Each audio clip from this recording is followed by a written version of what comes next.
аз съм Стилян и добре дошли в новото ми видео Топ 5 най-удушаващи убийци в съвремието.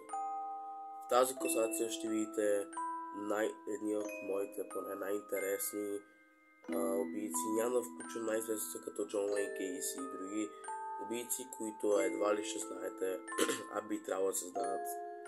Така че гледайте до края и сега си.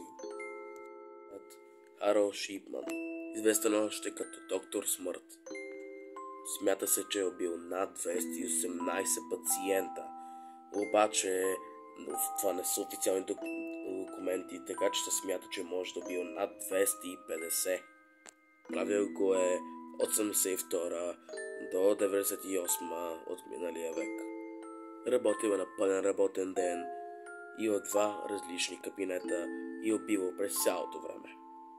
Той е окончателно осъден през 2000 година, а през 2004 се самоубил в затвора.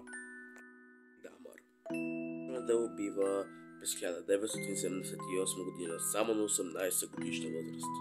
Не е арестуван до 1991 година, когато една от неговите жертви избягва. И докато е гонил жертвата и тя го завела, или той не се знае точно, го е завел до полицейското управление, където го хващат и разпитват и затварят в затвора през 1994 година.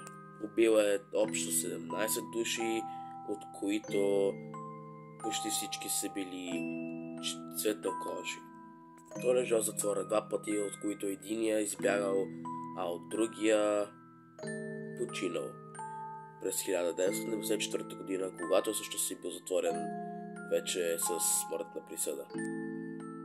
Икс Холмс през 1893 година се мести в Чикаго, където и почва да убива, където също се превърнал един хотел замъкът на мъченията.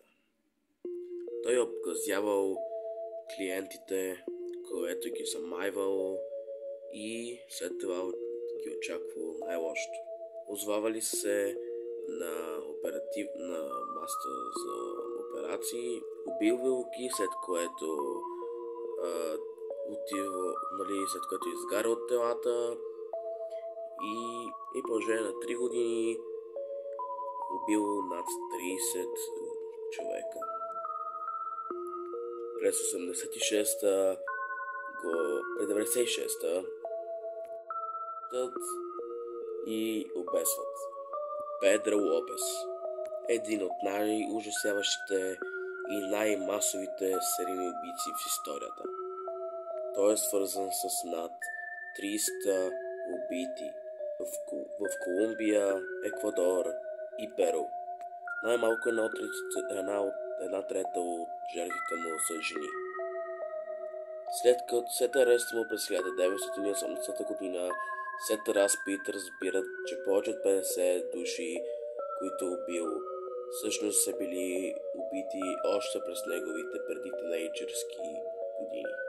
А в Еквадор признава за 240 убити в Колумбия и Перу, като получава и своят прякор чудовището от Андите. Дори не прекарал 20 години в затвора, той е освободен през 1998 година за добро поведение. Повече от 30 години тогава, 20, все още никой не знае къде е в момента и дали изобщо е жив. Радвал на вниманието, което му обръща полицията и още целите Съединени щати, защото убивал, обаче няма ли как да го затворят, защото първо няма особено много доказателства срещу него и второ, защото никой даже не е знаел, че е той. Жертвите обикновено били момичета в колежа или зрели жени. Щом го арестували в Колорадо, той избяга от ареста, когато се мести в Флорида, където била многократно повече, отколкото било тогава.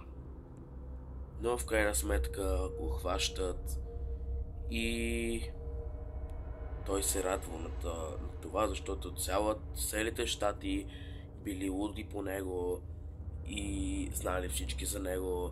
На неговата екзекуция били толкова много хора, че той даже се е радвал. През 1989 година той бил екзекутиран с електрически стол и край. Това беше от мен. Надявам се да ви е харесало. Ако ви е харесал клипа, дайте лайк. Абонирайте се за канала с камбанката, за да ме следите всяка седмица. Надявам се. И това от мен. Чао и до нови срещи.